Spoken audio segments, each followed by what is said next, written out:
The last time the Sacramento Kings made the playoffs, Mike Bibby was the leading scorer, and Ron Artest was playing 40 minutes a night.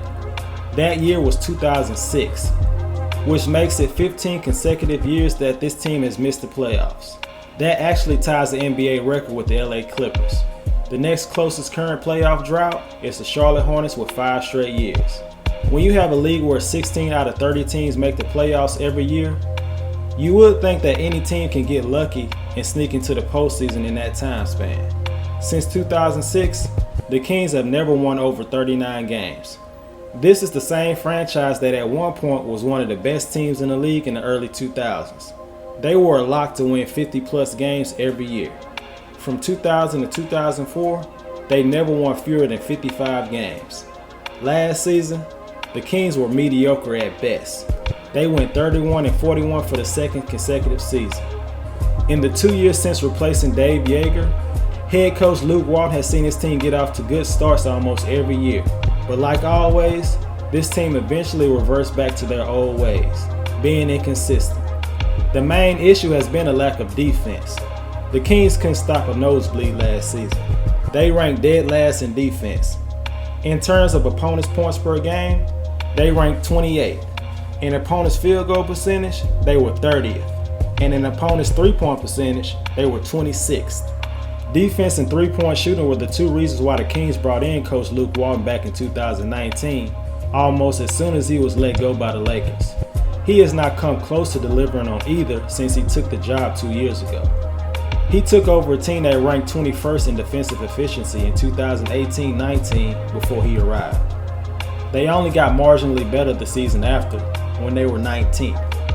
Walton will need to revamp the team's defensive scheme. Sacramento finished with the worst defensive rating out of any team in NBA history, and they routinely got lit up in pick and roll. He also said that the Kings were going to shoot a lot of threes when he was hired. Last year they ranked 20th in three-point attempts and 16th in percentage. Walton's goal was to make this a 3-and-D team, but they have almost been the complete opposite. This just hasn't worked, and Walton is on borrowed time. It was amazing that he made it through the offseason unscathed. But if there's any coach at the top of the list of getting fired during this upcoming season, it will be Luke Walton. This has to be his last shot, right? I mean, he is 62-82 in his 2 years with the Kings. It should be now or never. This team is just stuck at the moment, stuck in the middle. The 2018 NBA draft was such a big missed opportunity for this franchise. They actually got lucky in the draft lottery and moved all the way up to the second overall pick. And they had a EuroLeague MVP staring them dead in the face, and they decided to pass on him for Marvin Bagley. That decision, unfortunately, will haunt the Kings for a long time. There have been so many productive players from that draft class that has made a big impact for their respective teams. But Bagley is the one player we've been waiting on to pop and show the talent he has. I don't believe he can be a franchise player like a Luka Doncic or a Trae Young. I believe that's unrealistic. Kings fans shouldn't even get their hopes up for that at this point. But he has the talent to put up decent numbers and provide easy buckets for this team on offense. But he has to stay healthy. Bagley has had a tough time staying on the court due to a variety of health issues. Last season it was a broken hand and a groin strain. In 2020, he was limited to 13 games because of multiple foot injuries. It's hard to improve your game when you're always hurt. Every time he misses time with an injury, that's time he could be using to develop his game. He's averaged around 14 points and 5 rebounds in 3 seasons, but for the most part, those are empty calorie stats. He has had little to no impact on this team since he's been in the league. Just like with the head coach, this could be Bagley's last shot in Sacramento. This team has the 18th most expensive roster, so there will be no reason to invest on him long term if the team is always missing the playoffs with a decent amount of big contracts already on the team. Despite missing the playoffs for the 15th season in a row, there were some positives for the Sacramento Kings last year. Star point guard De'Aaron Fox took a step in his development and continues to improve going into his 5th NBA season, at least on the offensive end. He's a legit all-star talent. The 23-year-old guard averaged 25 points, 3 rebounds, and 7 assists last season. If this team was able to win a few more games last season, Fox would have most likely been an all-star. He's been steadily increasing his production since his rookie year, and every year is a step closer to reaching stardom. There is no doubt about Fox's importance to this offense. Sacramento scored 4.6 more points per 100 possessions when the point guard was on the court. Fox averaged 27 points per game in Kings victories last season, and he became one of the best closers in the league. He averaged around 7 points in the fourth quarter, which was tied with Bradley Beal with the fourth most in the NBA. The only players that scored more in the fourth quarter were Jason Tatum, Giannis Antetokounmpo, and James Harden. Even though his offensive game has improved almost every season, he was just as much as part of the problem for the Kings on defense than anybody. Like the rest of the players on the roster, Fox will need to continue to get better on the defensive end. His 118 defensive rating was the second worst of any Sacramento Kings player who played more than 20 games. The Kings gave up 6.4 fewer points per 100 possessions when Fox was on the bench. Every player on this team needs to step up as an individual defender, and Walton needs to find a defensive scheme that fits the personnel on this team. This team actually did get lucky in the NBA draft in 2020. After 11 teams passed on him in the draft, Tyrese Haliburton was right there for the Kings to select him. Even though you already had a star point guard in Fox, this was a no-brainer for the Kings. The main reason why this backcourt duo can work is because Haliburton has the size, the length, and the defensive instincts. Haliburton probably would start for most of the teams that passed on him in the draft by now. I really don't believe this guy has any weaknesses. He might not have the ceiling of an elite point guard, but he has the skill set to make a major impact at every facet of the game. Passing, scoring, rebounding, defense. He can do it all. In 58 games, Haliburton averaged 13 points, 3 rebounds, and 5 assists per game, while shooting 47% from the field and 41 from 3.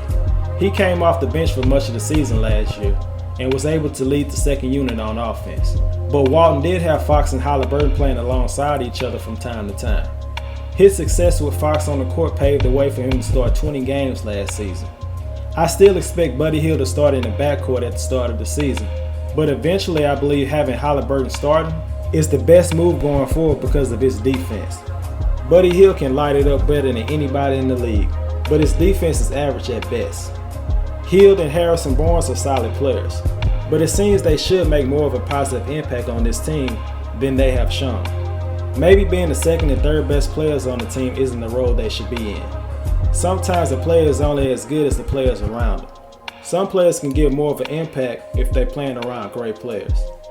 Harrison Barnes and Buddy Hield were in trade rumors almost throughout the whole year. Both players had average seasons by their standards, but for the Kings, they really didn't make a real impact on winning for the most part.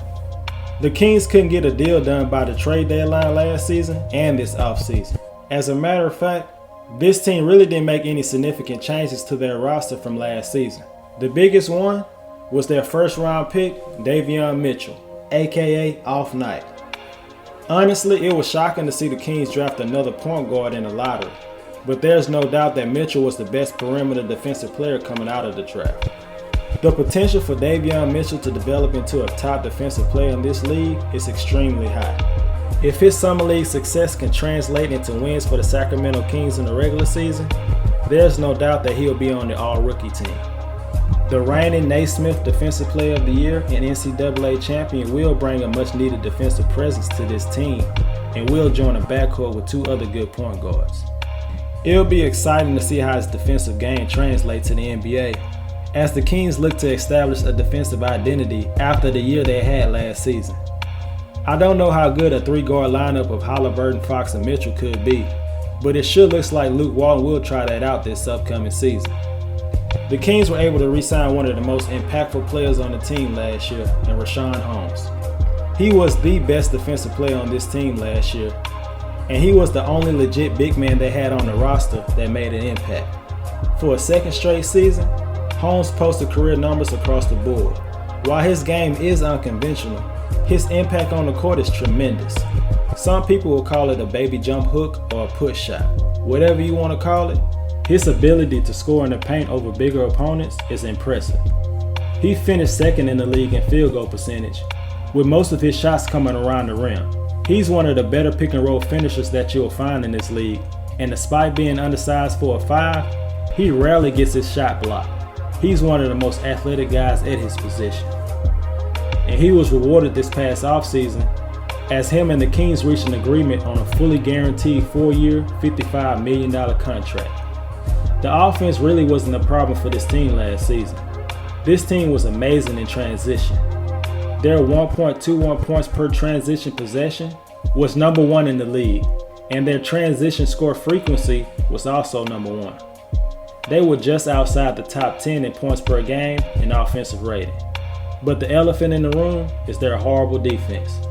If the Kings can make any sort of improvement on the defensive end with Davion Mitchell, but I don't believe the improvement will be good enough for this team to snap their streak of missing the playoffs. I have the Sacramento Kings finishing in 12th place once again with a 30-52 record. I expect Luke Walton to have Fox and Haliburton starting in the backcourt permanently at some point of the season. I don't believe this team will be the worst defensive team in the league this year. But will they improve enough to compete in the play-in tournament? I don't believe so.